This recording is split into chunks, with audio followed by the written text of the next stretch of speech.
Hello and welcome back to my channel Kanan S on Learning Made Easy. I'm back with yet another video. आज के इस video में हम पढ़ेंगे Kota sampling के बारे में, जो कि नॉन प्रोबेबिलिटी सैम्पलिंग की एक टाइप है।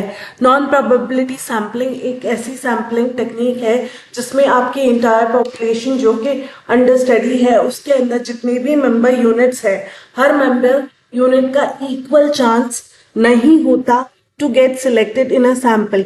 ऐसी सैम्पलिंग को हम कहते हैं नॉन प्रोबेबिलिटी सैम्पलिंग। आइए अब समझते हैं कोटा सैम्पलिंग क्या होती है। बेसिकली कोटा सैम्पलिंग एक 3 स्टेप का प्रोसेस है।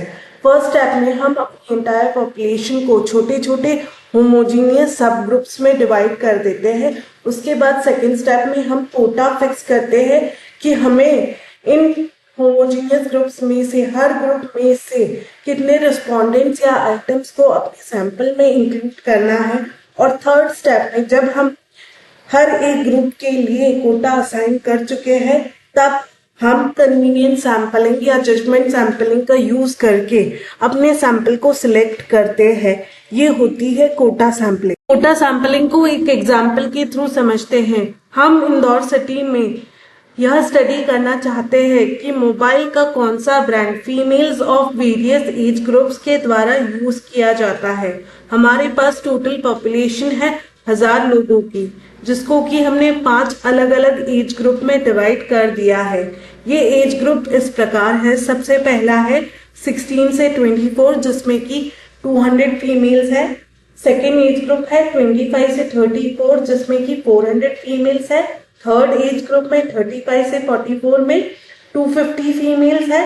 फोर्थ एज ग्रुप जो कि है 45 से 54 का, उसमें हमारे पास 100 फीमेल्स है। लास्ट एज ग्रुप जो कि है 55 से 64 की एज का, जिसमें हमारे पास 50 फीमेल्स है। और हमने डिसाइड किया है कि हमारा सैंपल साइज होगा 100 लोगों का।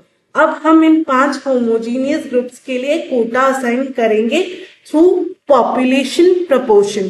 Population proportion simply means a fraction of population that has certain characteristics. इसका फॉर्मूला होता है sample divided by population into population proportion of each group. तो ऐसे हम पहली एज ग्रुप का अगर कैलकुलेट करेंगे तो सैंपल साइज हमारा 100 है, पॉपुलेशन 1000 है, into 200। Sample 100 divided by 1000 into 200, तो हमारे पास वैल्यू आ जाएगी 20। तो 20 लोगों को हमें अपने सैंपल में फर्स्ट एज ग्रुप से इंक्लूड करना ही पड़ेगा। सेकेंड का वैल्यू हमारे पास आ जाएगा 40, थर्ड का आ जाएगा 25, फोर्थ का आ जाएगा 10 और लास्ट एज ग्रुप में से हमारे पास आएंगे 5 लोग। तो जी हाँ, हमने हर एज ग्रुप के लिए कोटा असाइन कर लिया है। अब हम यहाँ पर इस्तेमाल करेंगे कन्वीनियंट सैंपलिंग या फिर जजमेंट सैंपलिंग का अपने सैंपल को सिलेक्ट करने के लिए। ये होती है कोटा सैंपलिंग। आइए देखते हैं advantages and disadvantages of quota sampling. बात करें एडवांटेजेस की, तो कोटा सैंपलिंग एक फास्ट, इजी और इनएक्सपेंसिव मेथड है।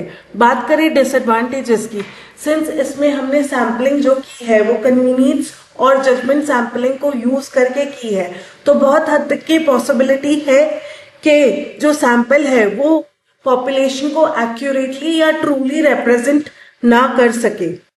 होपफुली आपको कोटा सैंपलिंग बहुत अच्छे से समझ में आ गई होगी। Thank you for watching my video. Please do like, share and subscribe my channel.